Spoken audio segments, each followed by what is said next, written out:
तेजस्विनावधीतमस्तु मा विद्विषावहै।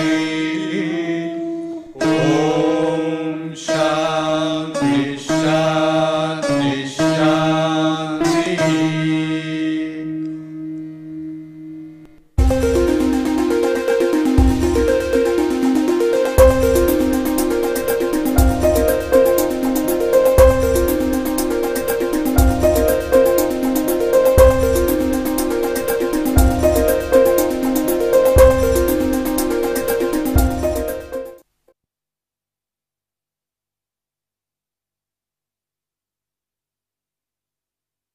In the last two lectures we saw about propositional logic. We saw what were propositions and what are the logical connectives. The logical connectives which we considered were and, or, not, implication and equivalence. And we also saw some identities about logical connectives and logical expressions, and we saw how to simplify logical expressions. We also saw what is meant by a tautology, a contradiction and a contingency. Okay. Towards the end of the last lecture I left you with a problem. We shall consider that problem. This will tell you how you can make use of logic and get some problem solved. Here is the problem which we considered earlier. A certain country is inhabited only by people who either always tell the truth or always tell lies, and who will respond to questions only with a yes or a no answer. The tourist comes to a fork in the road where one branch leads to the capital and the other does not. There is no sign indicating which branch to take, but there is an inhabitant, Mr. Z, standing at the fork. What single yes or no question should the tourist ask him to determine which branch to take? So the situation is like this. There is a fork, but there is no signboard, but Mr. Z is sitting over here and the tourist comes like this. Now he has to ask a single yes or no question, so that if the answer is yes, he must take the left road. This is the left road and this is the right road, and if the answer is no, he must take the right road. And there is a person Z sitting over there, but this tourist does not know whether he is a truth teller or a liar. So there are four possibilities arise like this. The left road may lead to capital or the right road may lead to capital.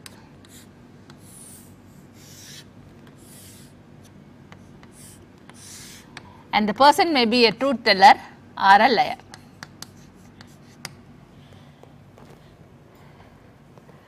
Now, if the answer is yes, he has to take the left road, and if the answer is no, he has to take the right road. For all these possibilities, this should happen.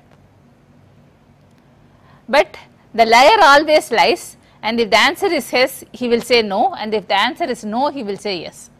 So the correct answer to the question the tourist has to ask is this: left, right, total.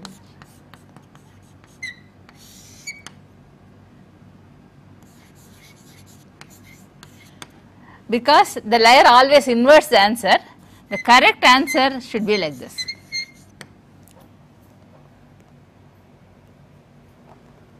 So the question will be something like this: is it true that you are a truth teller and the left road leads to capital, or you are a liar and the right road leads to capital? This is a combination of these two using a or, because either of these cases he will take the left road. So you can read it like this: is it true that you are a truth teller and the left road leads to capital, or you are a liar and the right road leads to capital? So look at this very carefully. If he is the truth teller and the left road leads to capital, he will say yes, and so the person can take the left road. And if he is a liar and the right road leads to capital, the correct answer is yes, but the liar will say no, and so if it is a combination of liar and right, the answer will be no and he will take the right road. So, like that you can look into all the 4 possibilities and you will see that this is the question he has to ask. This is a single yes or no question. By getting the answer yes, he will take the left road, and by getting the answer no, he will take the right road. It is not that this is the unique answer. The question can be something like this also. Is it true that if I ask you whether the left road leads to capital, you will say yes, won't you? So, again you look at the 4 possibilities. If he is the truth teller and the left road leads to capital, he will say yes, and so in the next case also it will be yes, it is a combination of yes and yes. So, you will say yes and then you take the left road. But if he is a liar and the right road leads to capital, the question, will you say yes? He has to say no, but because he is a liar, he will say yes. And a second negative, if I ask you whether the left road leads to capital, you will say yes. He will say no, but because a second time negative he has to use, he will say yes. So, whenever the answer is yes, the left road will be taken. So, it is a sort of a double negation makes a positive, some sort of an idea is there here. Another question which is equivalent to or which will serve the same purpose is this. If I ask the other kind of person whether the right road leads to capital, he will say yes, won't he? Again, here again you look into the 4 possibilities, think carefully and look into the 4 possibilities. You will realize that this is also a proper question. By getting the answer yes, he will take the left road, and no, he will take the right road. So, this is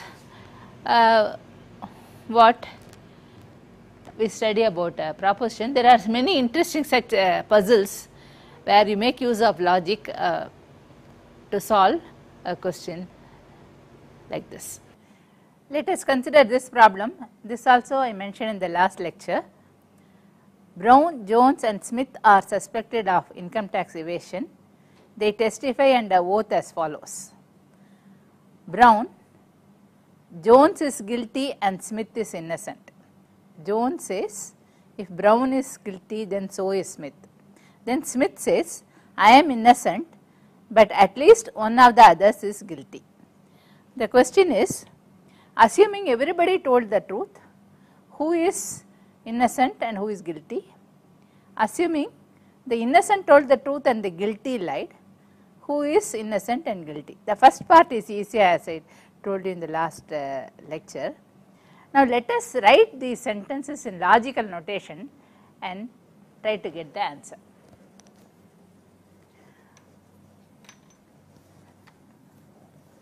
Suppose B stands for Brown is innocent, Brown is innocent,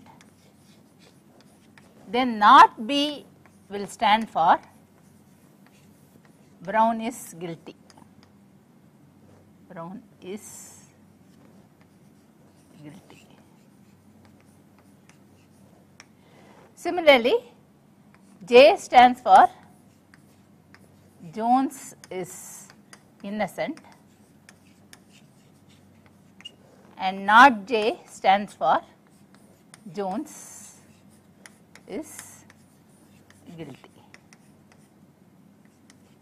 Similarly, S and not S. S will stand for S, Smith is innocent, and not S will stand for Smith is guilty. Now, what are the statements they are making? Brown is making the following statement: Jones is innocent and Jones is guilty. What is the first statement? Jones is guilty and Smith is innocent. So, he says Jones is guilty and Smith is innocent.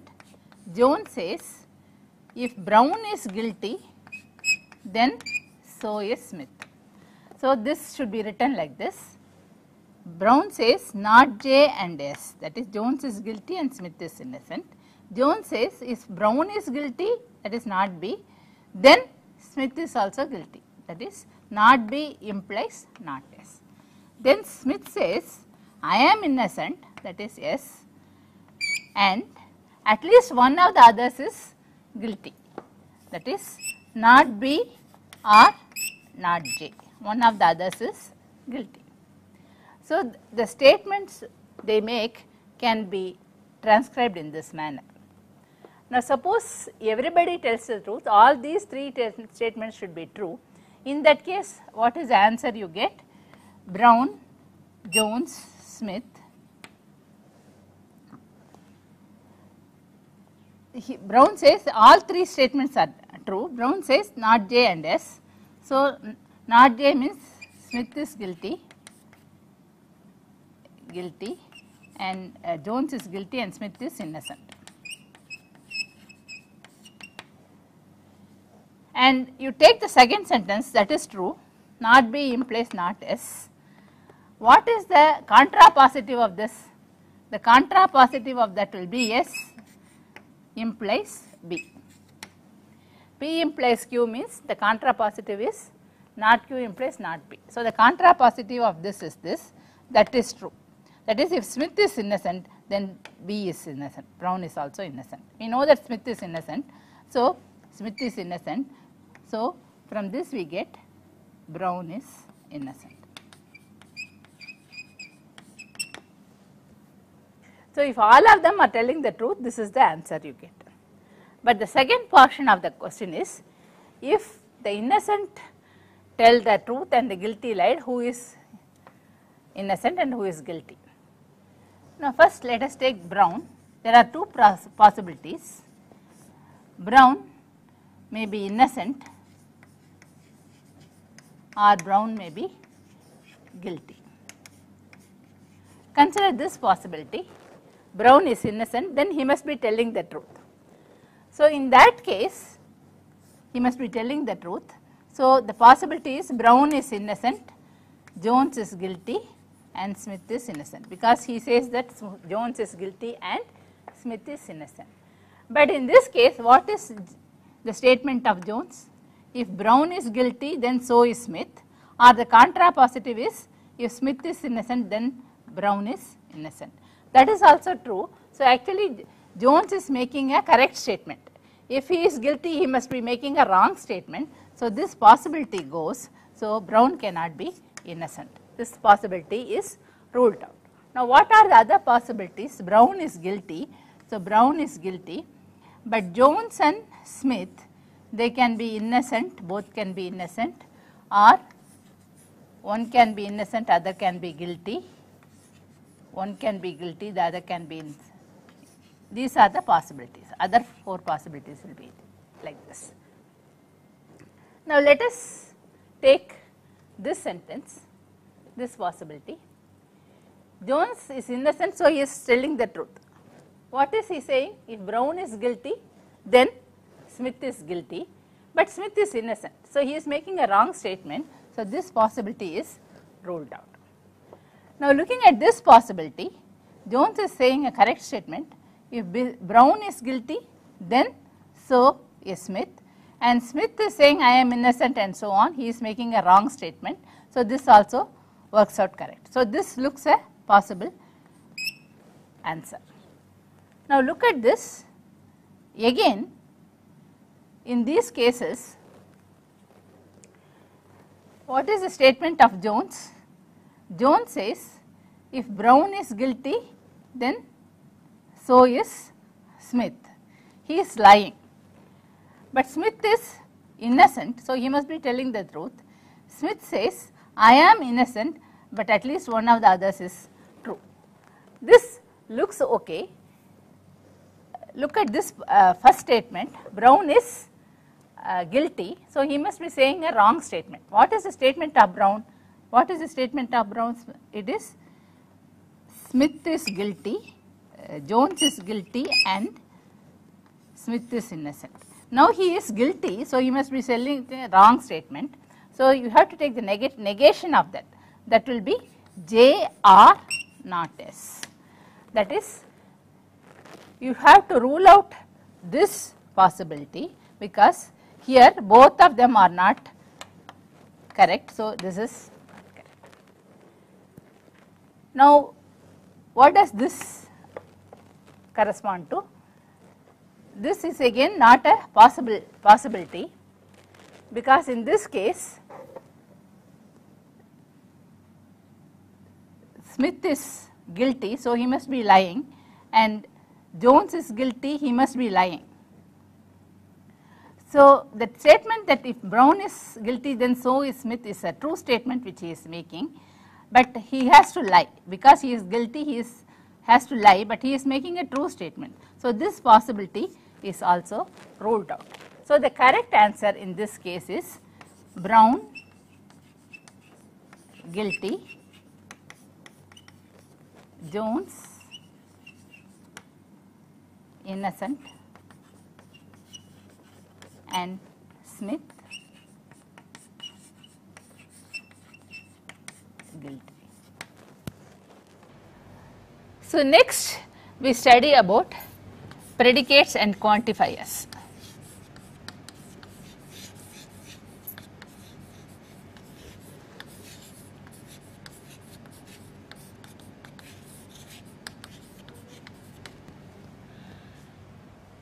Now we already consider that a statement something like x greater than 3, x plus y is equal to 7.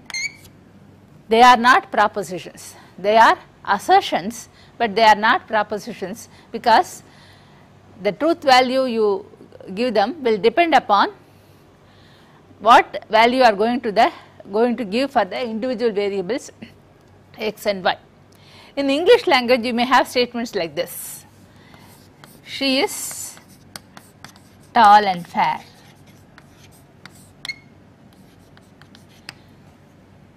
X was born in city Y in the year Z.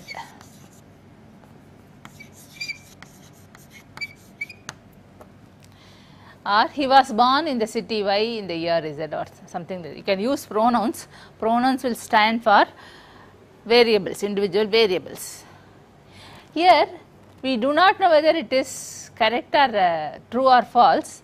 It depends upon who that she is, and here who is S, who is what is the city Y and which year is Z. Depending upon that the sentence will get a truth value or false. So they are called predicates, and the value you give to the individual variables will depend upon will give you the proper truth value to that. Now you usually denote the predicates like P, X, Y, Z. For example, x plus y is equal to z. This you can represent as sum x, y, z. This stands for the predicate x plus y is equal to z. Or if you have mxy, this may stand for x is married to y.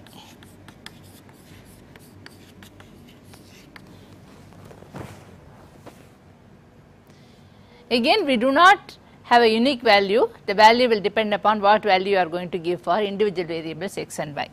In programs, you frequently come across statements like if x greater than 3, then say some y is equal to 5, else y is equal to 7. So you assign the value y to y if x is greater than 3, and otherwise you give the value 7. Now this is a predicate here, and when the control comes to this statement, you evaluate at that particular instance x may be having a particular value, and you give that value to x and find out whether that statement becomes true or false. And if it is true, you execute the then portion, and if it is false, you execute the else portion. Now in general, you have a predicate of the form P of x or Q of x, y, etc. This is a unary predicate. It has a single individual variables. This is a binary predicate. In general, you may have something like P of x1, x2, xn. You may have n individual variables in a predicate. This is called a n-array predicate.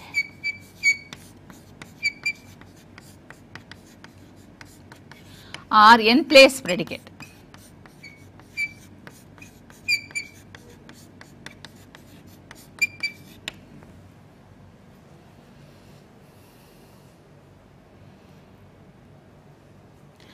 Now, depending upon the value, you have to choose the value you give for x and y. In this case, x and y are to be taken from the set of human beings, and in this case x and y can be real numbers, z can be a real number, or x and y can be integers, non-negative integers or integers, and so on.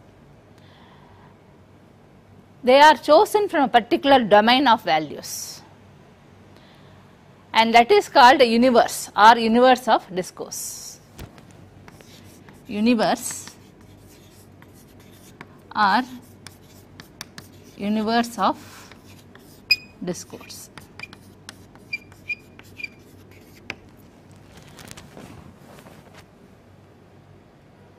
Now look at this. X was born in the city Y in the year Z. X takes value from the set of human beings, Y takes value from the set of cities, Z takes values from the set of years. So that is called the underlying universe. And in this case, sum of x, y, z, it represents the predicate x plus y is equal to z. So x, y, z may be taken from the set of integers or non-negative integers. Now in such cases, you may have to specify what is the underlying universe, because a statement which may be true for integers may not be true for real numbers, or a statement which is true for real numbers may not be true for integers, and so on. So underlying universe has to be specified. But sometimes like this, you need not have to specify the underlying universe explicitly. Look at this sentence: X was born in the city Y in the year Z. Obviously X has to be a human being, Y has to be a city, right, and Z must be a year. You cannot have Y an integer, and you cannot have Z a color, and so on. So something like, if you have the predicate x greater than 3, I cannot say x is a color green, green is greater than 3, it does not make any sense. So x has to be from the set of integers or real numbers, whatever it is. So in some cases you need to specify the underlying universe explicitly, and sometimes you need not have to spell it out explicitly, implicitly it will be understood.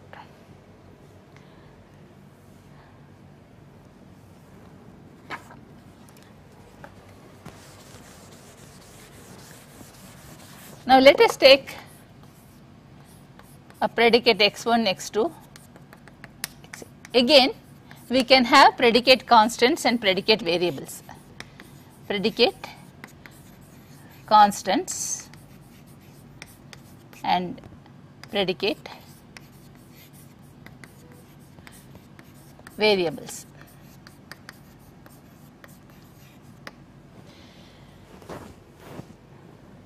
Like, sum of x, y, z is a predicate constant. It represents x plus y is equal to z. Now if you generally say p x1, x2, xz is a variable, you can assign any n place predicate to that. And you also have expressions involving predicate variables and so on. Now when you assign a value, particular value for x1, c1, particular value c2, and a particular value cn for xn, this predicate becomes a proposition.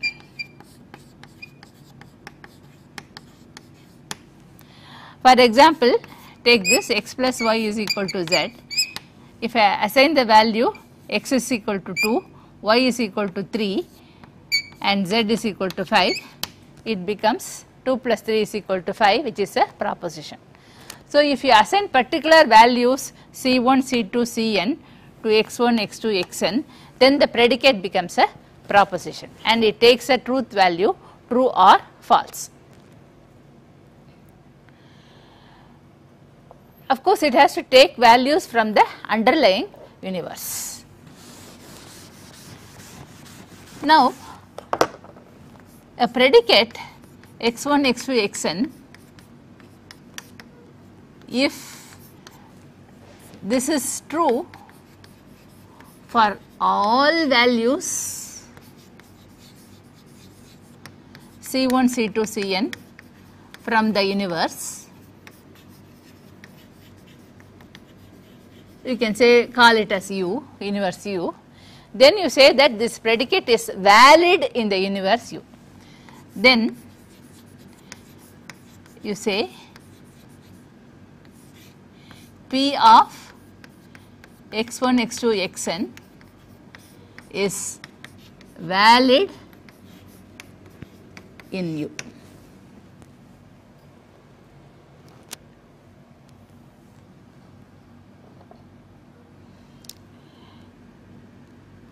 If it is not true for all values of C1, C2, Cn, but for some particular value it is true, then you say it is satisfiable in U.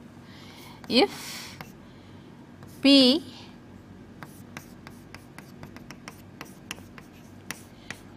is true for some C1, C2, Cn from U, it may not be true for all, but for at least one it is true, then you say that P is satisfiable in U.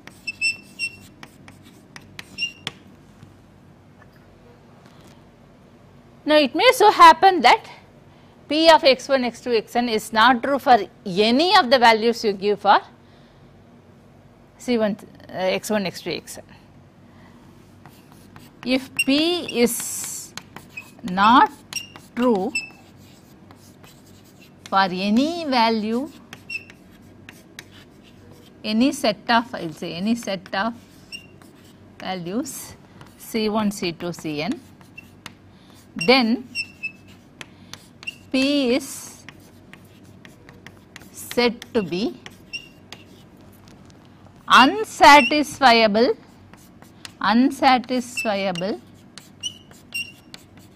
in U.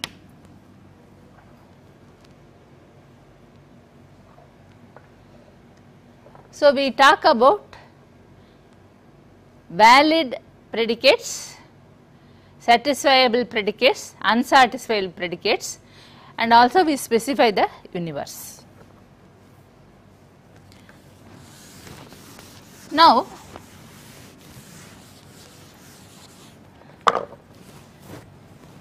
you have a predicate, say xy, P of xy, then you can make it a proposition by giving values for x and y.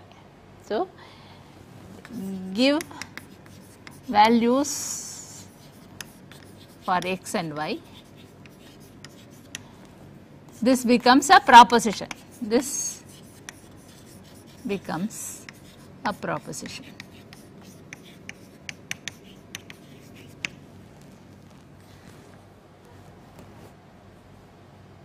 Now, in this case you say that you are binding the variable, you are binding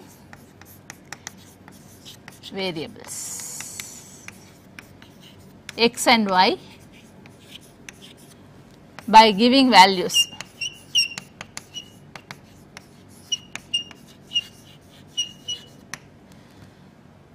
There is another way you can bind the variables, that is by making use of a quantifiers. Binding using quantifiers.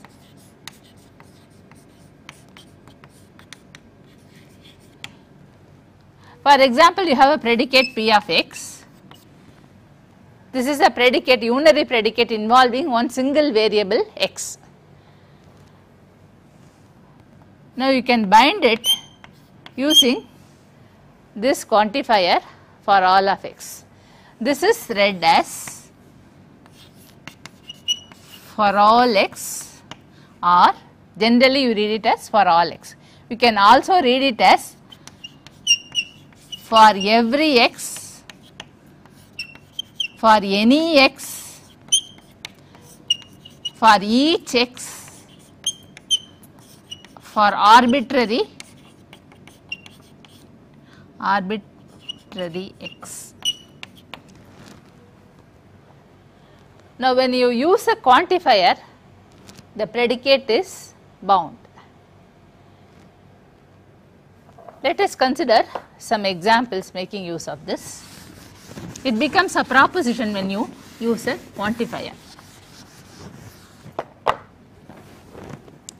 Let the underlying universe be the set of integers.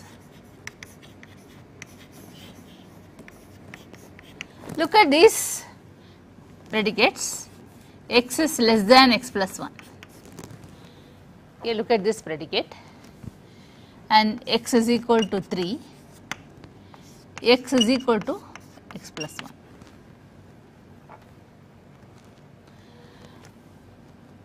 Now, to make it a proposition, I can use a quantifier like this. Look at this. For all of x, x is less than x plus 1. This is a proposition. Is it true? This is always true, isn't it? For any value you give for x from the set of integers, x will always be less than x plus 1, and so this is always true. It is a proposition and it is always true. And if you use for all of x here, for all of x, x is equal to 3, it is not correct, isn't it?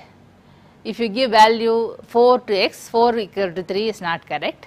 So, it is true only when you give the value 3 to x, and for other values it is false. So, saying that for all of x, x is equal to 3, where the underlying universe is a set of integers, is not correct. This is a false statement. This is again a proposition. It becomes a proposition and takes the value false. Now, look at this one. X is equal to x plus 1. For all of x, x is equal to x plus 1. Again, for none of the values from the set of integers, x can be equal to x plus 1. So, this is in fact not true for any value. So, saying that for all of x, x is equal to x plus 1 is not correct. It is a false statement. So, this takes the value false. So, we see that using the quantifier for all of x, you can make a predicate, a proposition, and it takes a particular value, true or false, depending upon what universe you are specifying. Now, the other universe, other quantifier is there exists x, p of x. You can use the quantifier there exists x, p of x. This is read like this. There exists x such that p of x is true. You can also read it as for some x, p of x is true.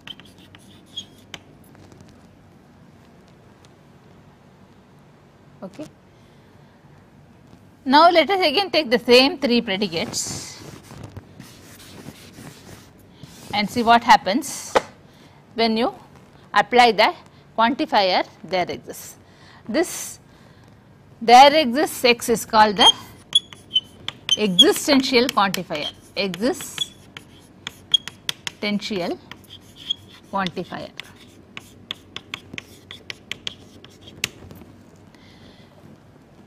The earlier one which we consider for all of x, that is called universal quantifier.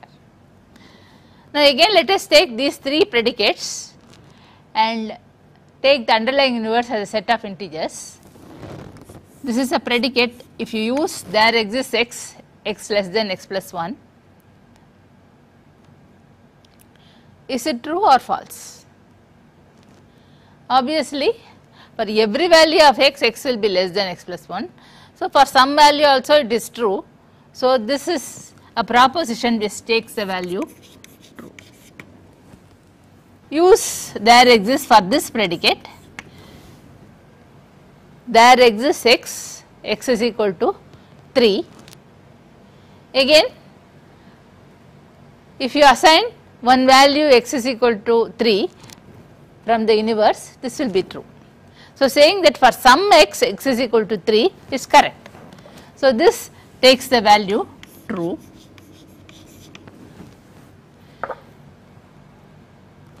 And if you say there exists x is equal to x plus 1, it will not be true for any x, isn't it? X cannot be equal to x plus 1 for any integer. So, there exists x is equal to x plus 1 is a false statement. So, the point to remember is when we use a quantifier, we are binding a variable, and when you bind a variable, a unary predicate becomes a proposition. When it is a binary predicate involving two quantifiers x and y, you have to bind both of them to make it a proposition. So, a predicate can be made into a proposition by binding the variables. There are two ways of doing that. One is by assigning values to individual variables or by using quantifiers. And mainly we use two quantifiers. One is for all x and another is there exists x.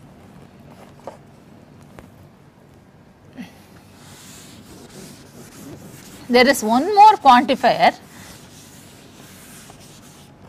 which is denoted like this. There exists a unique x such that p of x is true. This is read as there exists a unique x such that p of x is true, or there is one and only one x such that p of x is true.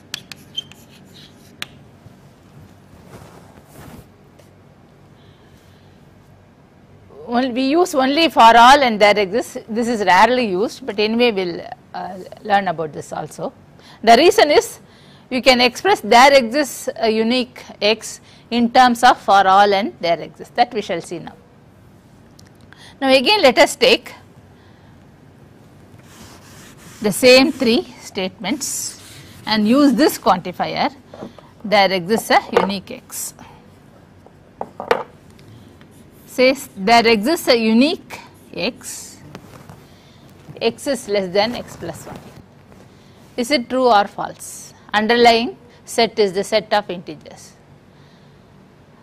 If you take any value for x, x will be less than 1. It is not correct to say that there is a unique value of x for which x is less than x plus 1. Okay? So, this becomes a proposition which takes the value false.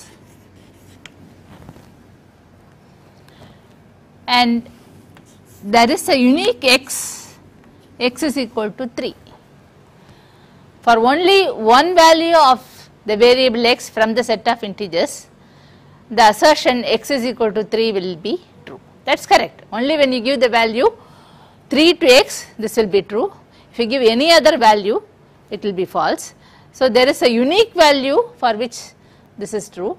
So, this takes the value true. And then there is a unique x, x is equal to x plus 1. Again, for none of the values this is true. So, saying that there is a unique x for which this is true is not correct. So, this takes the value false.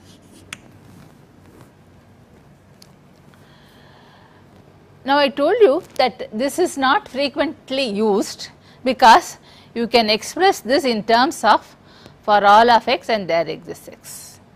So, instead of writing there exists x p of x, we can write it this way: there exists x p of x, and for all of y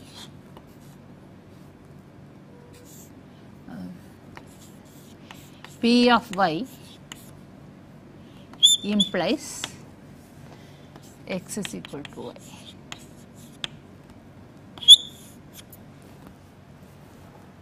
This is equivalent to saying there is a unique x such that p of x.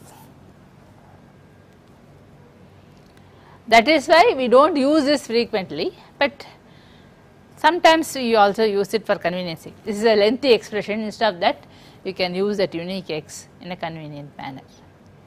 Similarly, there exists at most one x, there exists at most one x. This you can represent like this: there exists x for all y, p of y implies x is equal to y.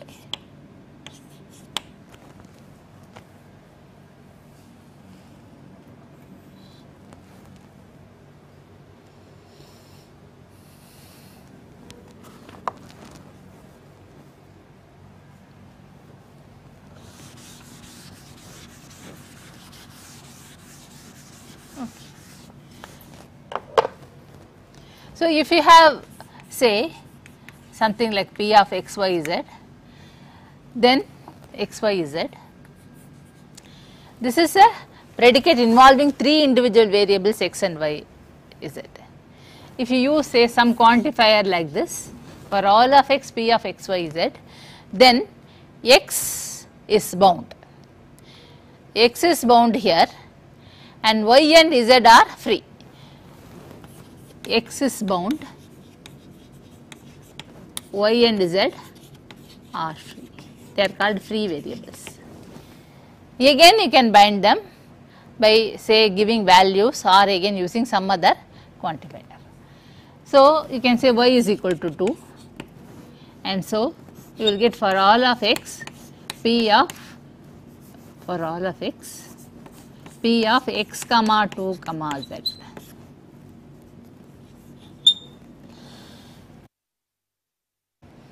Now, it is a unary predicate because this is bound, z is free, and you have bound y by giving a value. If you say something like there exists z for all of x p of x comma 2 comma z, both x and z are bound, and so this becomes a proposition, and it will take a value true or false if you specify the underlying universe. Let us consider one more example like this. See, now we have taken this x plus y z is equal to z, sum. Okay. So, sum x y z denotes this.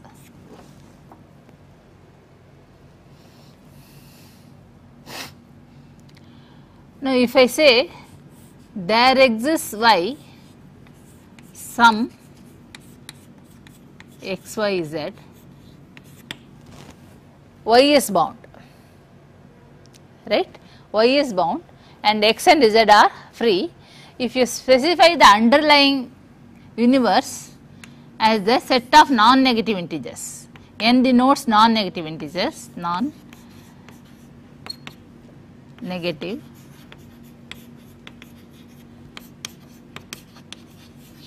integers.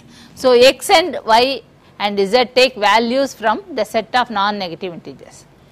Then what do you mean by saying there exists y sum of x y is z? That is, there exists y such that x plus y is equal to z. If all of them are non-negative, that means x has to be less than or equal to z. So, this really stands for some predicate x z, which is x less than or equal to z, if the underlying inverse is the set of non-negative integers. Okay. Like that we have to analyze the statements. Now, how do you expand this or look into this? For example, if the underlying universe I say is 1, 2, 3, it consists of only 3 elements, say 1, 2, 3, then for all of x, p of x will represent, it should be true for every value here. So, it represents p of 1 and p of 2 and p of 3.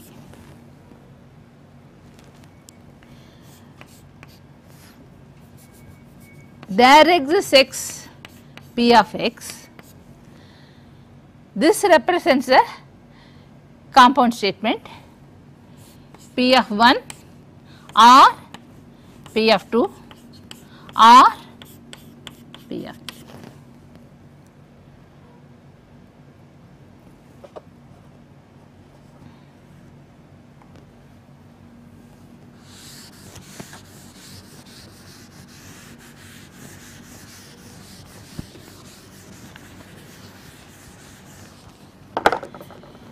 There exists a unique x p of x. How will we represent this? If it is true for 1, it should be false for 2 and 3. If it is true for 2, it should be false for 1 and 3. If it is true for 3, it should be false for 1 and 2. So, you represent it as p of 1 and not of p of 2 and not of p of 3, or not of p of 1 and p of 2 and not of p of 3, or not of p of 1 and not of p of 2 and p of 3. We can express like this if the inverse is finite. In this case, it consists of only 3 elements 1, 2 and 3. If it is infinite, what shall we do? For example, let the inverse be set of non-negative integers, which is just 0, 1, 2, etc. Then for all of x, p of x will be denoted by the infinite conjunction p of 0 and p of 1 and p of 2 and like that. It is an infinite conjunction like this. There exists x p of x, it is denoted by p of 0 or p of 1 or p of 2 or and so on. Infinite disjunction. Now, if you have a predicate involving individual variables p of x1, x2, xn,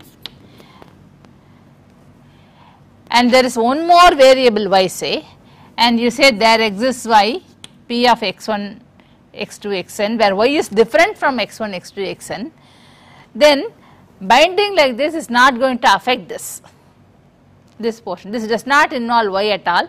If this does not involve y, whether you bind it with there exists y or for all, it is not going to affect. If you say these are all equivalent for all of y p of x1, x2, xn, and without any binding of quantifiers also, they are all equivalent if this does not involve y. So, we have to be careful about the scope of the quantifiers and which one it is going to bind and so on. Now, look at these statements.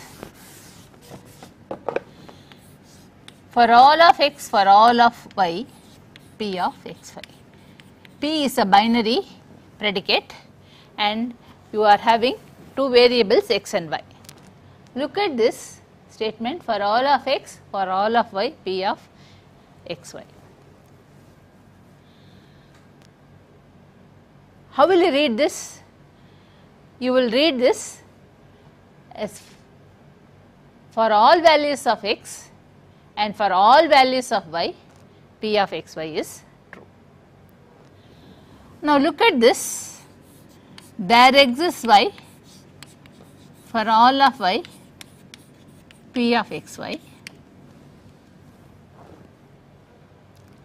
and for all of y there exists x p of x y. X is bound by the existential quantifier and y is bound by the universal quantifier. Are these two statements equivalent? You are using the quantifiers in different orders. The order is exchanged. Do they mean the same sentence or are they different? Can you interchange the order of binding? In this case you cannot change, they represent different statements. Here you have to read it like this. There exists x such that for all values of y, p of x y is true. Now the value of x is fixed independently of the value of y here. And look at this, it says for any y there is x such that p of x y is true. Now here you take the value of y and the value of x depends on the value of y. Okay. So the meaning is different, you cannot interchange in this case, the meaning will change. Let us look at some examples now, but you can always change for all of x for all of y into for all of y for all of x, and there exists x, there exists y, you can change the order. This will not affect, but here it will affect the order will affect the statement. Now let us consider the examples. Now let us consider some example where the changing the order of the quantifiers affects the meaning. Let the universe of discourse be the set of married persons. Then when you say for all of x there exists x is married to y, that means for any x there is a person y to whom x is married. This is correct. So this is true. Whereas if you say there exists y for all of x, x is married to y, that means there is a person y to whom everybody else including himself will be married. So that is a wrong statement. So changing the order affects the meaning completely. So you have to be careful about the order in which you bind the variables and when you use the quantifiers. Now let us take the set of integers as the underlying universe. Then look at this statement. For all of x there is a y such that x plus y is equal to 0. That is for all of x there exists y such that x plus y is equal to 0. This is true because any value of x there is a value of y by taking y to be equal to minus x, which makes the assertion true. Okay. Now look at this. There exists y for all of x, x plus y is equal to 0. This asserts that the value of y can be chosen independently of the value of x. Since no y exists which yields 0 when added to an arbitrary integer, this is a false statement. So by interchanging the quantifiers, once you get a true statement, another you get a false statement. Look at this one. For all of x, for all of y, there is a unique z such that x plus y is equal to z. This is a true statement. You have to choose z to be the sum of x and y. But if you look at this statement, for all of x, there is a unique z such that for all of y, x plus y is equal to z. This is not a correct statement, and so it is not, it is a false statement. So here the value of z is chosen first, and then you say whatever will be the value of y you choose, x plus y will be equal to z. That is not correct. Look at some more statements. There is a unique x such that x into 6 is equal to 0. This is true because only if you give the value x is equal to 0, this will be true. If you give any other value, this will be false. And look at this one. There is a unique x for all of y, x into y is equal to 0. This is true because only when you take x is equal to 0, for all y, x into y will be equal to 0. But if you interchange the order,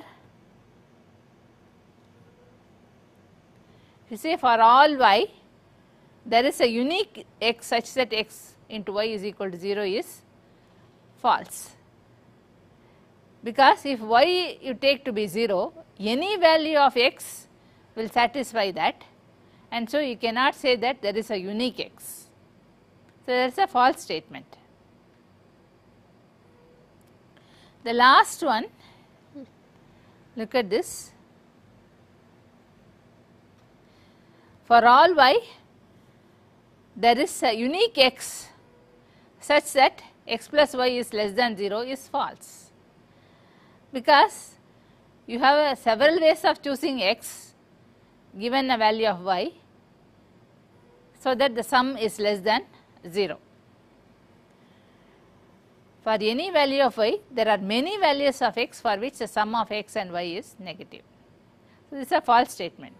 So, you have to be very careful when you quantify a variable or when you bind a variable using a quantifier, and the order in which you bind the variable matters, it gives the meaning to the sentence. So, in the next lecture we shall see how to convert English sentences into logical notation using quantifiers and vice versa.